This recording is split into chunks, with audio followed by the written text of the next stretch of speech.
Hey guys, welcome to Kickstarter Board Game Spotlight Interviews, and today we've got Vince from Lucky Duck Games who's doing a little game called Vikings Gone Wild. Say hi, Vince. Hey guys, nice to meet you. Now, Vince, I can't say your last name, so I'm going to let you do it. Fair enough. So Vincent Vergongene, if you prefer. Exactly. So the redneck accent's not going to be able to pull that one off. So let's just jump right into it because this game looks awesome. I've been stalking it as well. I love deck builders, but there's way more to the game than just deck building. But before we get into that, I kind of want to, with that kind of name and obviously that accent, we probably want to know a little bit more about Vince and where he's from. So, Vince, where are you guys based out of? What's your background? So we're based in Poland, but I'm French. And for the story, actually, I've been making online games for the last 8 years. I've built a company called Kobo Joe in France, co-founded with another 3 guys, which was a pretty successful social gaming company. We were called the French Zynga at the time, and moved to Poland 3 years ago to create another online gaming company called Everyday I Play. And my venture into board game started a year ago when my brother and I decided to make a board game out of Vikings Gone Wild. And so it took me a year to really understand not only the board gaming market, but also the Kickstarter model, and to really take the time to tune up a game we will be extremely proud to present. So based in Poland, actually we'll also manufacture in Poland, which is great. Poland is a great place to manufacture. It's sometimes actually cheaper than China for lower quantity. So we're very lucky to be where we are today.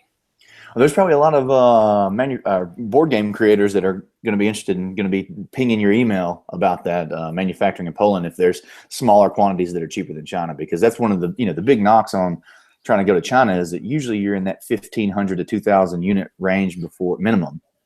I know 1,500, 1,000, yeah, here. So the thing is, when I say it's cheaper for me at least because I don't have the shipping time. So actually, I just save on shipping from China, and I save on custom, and I save a month and a half of freight.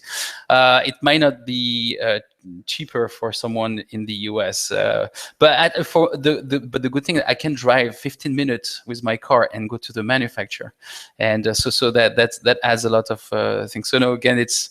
But I have great contacts to give. If anyone is interested, I have 2 manufacturing company we're working with here that are top notch. A lot of the top guys in Europe use them. So awesome, happy to share. Awesome. Yeah, we will. I'll put it in the show notes, and people can just ping right off of that. That'd be great. So tell me. All right, so you touched on it a little bit. So tell me about how you were trying to, in the process of adapting an online intellectual property into a board game. What were some of the challenges with that? So obviously, the first thing I did was look at best practices of people who have done that. And actually looking for it, I found a lot of failure. It turns out that, you look at what The Witcher 3, they made a board game, and actually from a guy who apparently was pretty famous. So, and it didn't sell very well. And so trying to pin out what can go wrong in this thing, it became very clear and very crisp. The one who fell were the one that brought an experience and an emotion that is too far stretched off the video game. So it all has to be a prolongation of the emotion that you get. And, I'm in the free-to-play market, and in the free-to-play, often, when I told my mom actually 8 years ago, I'm leaving Microsoft to create video games, and I'm going to sell digital tractors.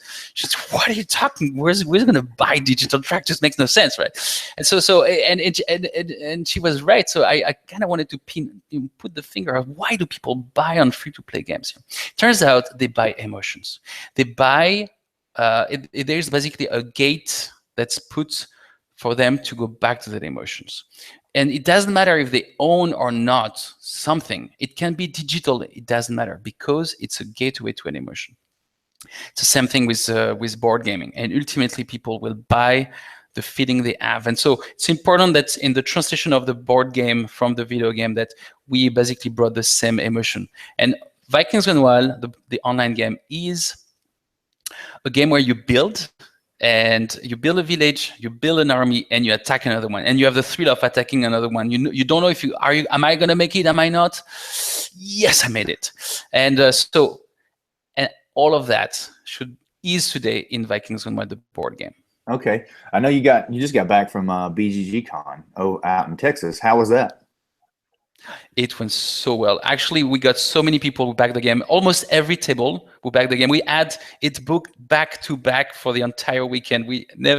I was there with my wife. We're very lucky. And actually, there's more and more. I was reading one this morning of a player named Tyler who kindly put a full blog on his experience of the game and why he backed it and what he liked about it. So it went really well. I'm very grateful. And on top of that, the people of Dallas are wonderful. Not only the local, but the board game geek community was fantastic. We had such a great weekend. Awesome. That's great. Yeah, I know those guys at BGG are awesome, and that they put on a great event. All right, so I kind of spoke on it a little bit earlier, but I love deck builders. So, instantly when I saw this, I saw the art, I was like drawn in. But tell us a little bit more, because there's way more to it than just deck building. There's like some civ building. You get to kind of build your engine, build your village. And then there's also some resource management type of things that go on. So, and I've watched the Radu run through, so I feel like I got a good grasp of the game. But is there anything that I'm missing there when I describe that? No, so absolutely. So the idea is that in a deck builder, actually in some deck builder you can have some permanent item, but they can be in Ascension, for example, you can have those. But here they are really central to the game. And the idea is that actually a good strategy for the first couple run is actually to build your village and your buildings, typically factories and containers. And the idea is that those are actually, and this is the resource management part, is that in a good deck builder you have to decide when you should improve your deck or when you should start to go for points and kind of find that right balance where you went too far into just trying to be very rich, so every round you have a lot of money but you wasted so many rounds doing that, or when you think you have just the right amount to actually knock the opponents. And so these aspects is really based on the permanent nature of the building that you buy. And so those are not in the deck building at all. You spend your money and you buy those physical resources, physical production, which every turn fills up again. And it provided the perfect place actually to have this player interaction. And a lot of people say that they saw the card, it looked very light, and the game is explained in 5 minutes.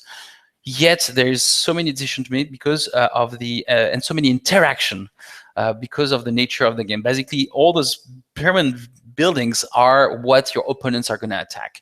So depending on what you build, you become a better target, or like the right target. If you level up your tunnel, like I want to attack this tunnel because there is a special bonus if I attack this one. So on top of deck building and permanent I would say economy management based on the building you have, there's also a lot of interaction. You cannot just be holistically focused on your deck and your stuff. You really have to pay attention to what's going on.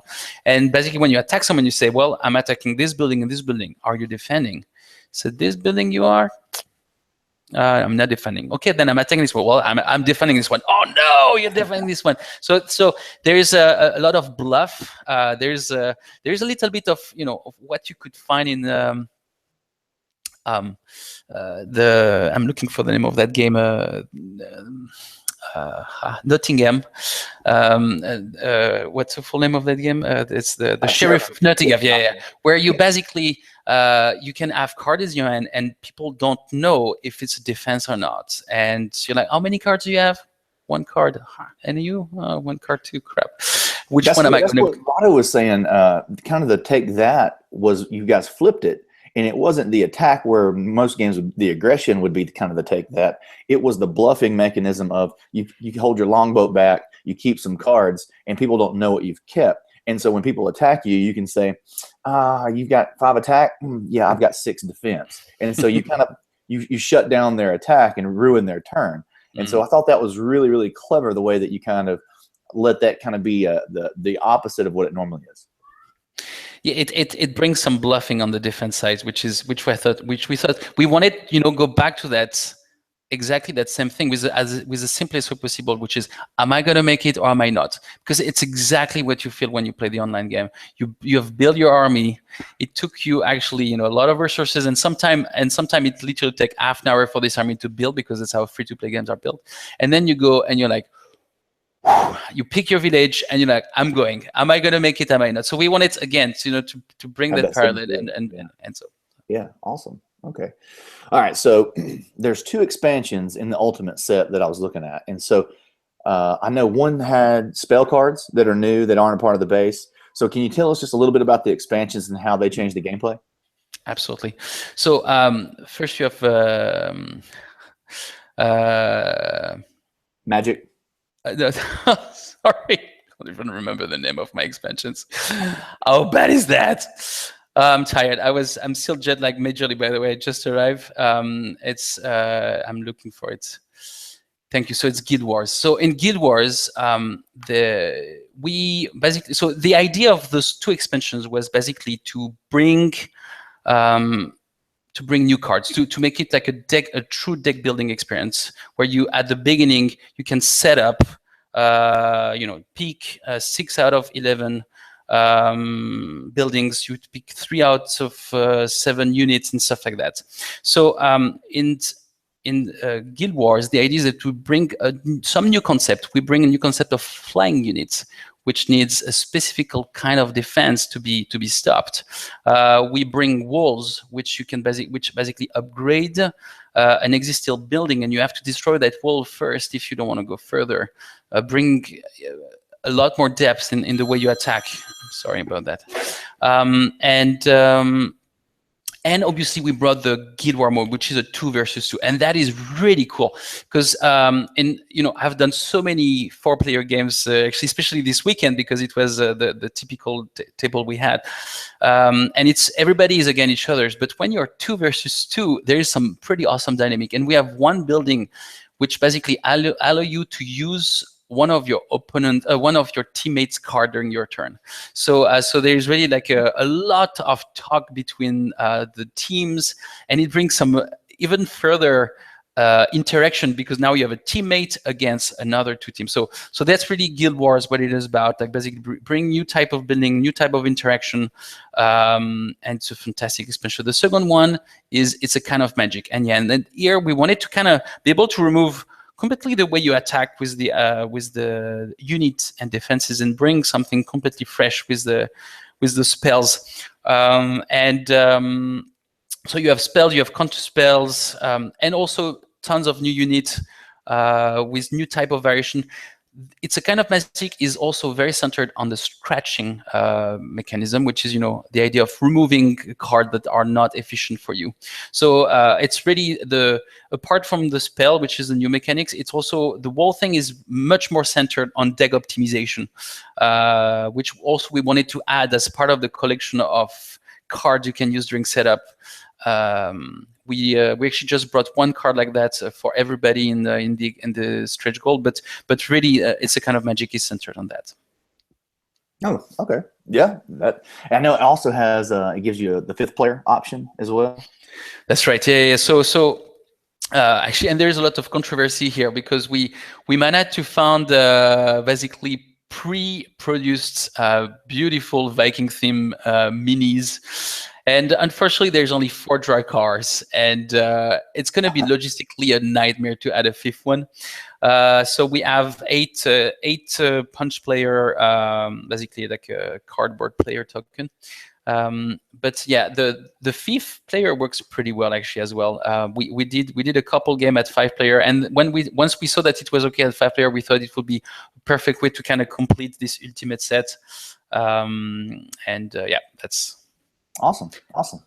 So the game's like wildly overfunded. You guys have crushed your fund goal, and you've been steadily knocking down stretch goals throughout the whole thing. So tell me, do you got any stretch goals that you're really excited about that we don't know about? Maybe you can give us a hint, something like that. Yeah. So first of all, we're like incredibly thankful and humble. Like the $7,000 goal was basically like the first run. For the smallest run we wanted to afford was basically 12, and we already had that 5, so we needed 7, and that's really what we needed for that first batch to be printed. It was only English, but quickly this stuff went way above our expectation, and we're super grateful to see where this is going, and the answer that the community gave about the game, and the more and more people trying it, the more and more people telling me, wow, you got such a good game here. I'm so backing this thing. In terms of stretch goal, I can reveal you that we really want to we have a plan for 110 cards, like that are stretch goal exclusive. And so I don't have a big announcement of something, I don't have custom plastic figures and stuff like that, because we think it could crush our manufacturing time, and it's not necessary to the game. Though we have worked so hard on bringing a lot of diversity. The end of this campaign is focused on pop culture references. I mean, for the last year, we have put all this, Viking reference, and there's so much. It's all Viking, and, Right. and kind of fantasy world. And so for the end, creatively, we're having fun. So I think we just announced something, a new stretch goal that's actually going to be released probably in a couple hours, with something with some turtles and stuff like that. If you see what I mean. I saw that. So. Yeah. So Turtle. Mortal Total, and so that's where we're at. Basically, Awesome. just having fun. And so, all right. So, do you have any other games in the pipeline? What else are you working on? So, it's a great question. It's a very important question, because we actually are not a typical publishing house. The story is that Lucky Duck was based on the idea of bringing online games in tabletop experience. And the reason is because I really believe online games are a completely untapped license. They are wonderful. They already have an amazing community of players. They already have a wonderful universe. And we really and we believe that board game will just add to the ecosystem of those powerful digital games. Also, you need to understand that where I come from. For the last 8 years, I've been doing digital games, so I know very well those people. I know what they do, and I know how to reach them. So we have in plan to basically license really big, very popular online license. I would say that Vikings Gone Wild was probably a tiny little baby compared to the licenses we want to bring in. Nothing like, though, Dark Soul, which is a very specific AAA mini figurine kind of a thing. But we're talking about probably mid-core or very lightweight casual online game, and try to give them this physical reality that actually a lot of those players wish they had when they play those online games. So it's so that's kind of where we're going for the pipeline of product. I can't tell you names yet. We've been in discussion with many of them, but it's a long process. Those are big guys, so it takes time. But I hope that we'll have something nice to announce. For now, although, we're focused on Viking 100%. So, as we would hope you'd be, that's the thing. But it's always. You can tell that I even forgot how to shave and everything. Like, I live in a cave on Sarajevo every day. But it's awesome. Like, we're having such a good time. Yeah, me too. I forgot to shave too. No, that's great. I love hearing about that. And I know everybody else does too. It's always exciting to hear that you might have some extra IPs kind of coming down the line and things that you're working on. So usually creative people keep creating. That's kind of y'all's thing. I say y'all because. Exactly. No, I mean, there is nothing more fulfilling than the act of creation, I think. And I personally, as a guy who has been making game for a while, I feel so refreshed, even though I don't look refreshed on that. But I'm very excited and so refreshed with this whole with the physical aspect of board games after making like those digital game for so long, which it's so much work as well, and it's a lot of creative work. But this one is a different one, and I really enjoy the fact that I can touch and play and manufacture all these things, even though it comes with a lot more headache in terms of fulfillment, manufacture, freighting, and distribution, but it has the amazing reward of being a physical thing for people to play with. So yeah, that tangible is really nice. But yeah, you're right. You don't get to just put it on the computer and then you're done with your logistics. There's a few more steps in there. Absolutely. Well, Vince, thanks for joining us. I think that puts a nice bow on this puppy. You guys have got a great game. I'm looking forward to it. Thank you so much. No, thank you so much for having me today. Sorry, and best of luck for your own game on the 15th of July. We'll be behind and pushing it. So thank you so much for. You mean this little guy? Yeah, this little guy. Yeah, absolutely. No, thank you, and I appreciate that. So, guys, that's it for this one. So, Kickstarter Spotlight family, get out there, back a Kickstarter today. Be kind to somebody, and happy gaming. Bye. Bye.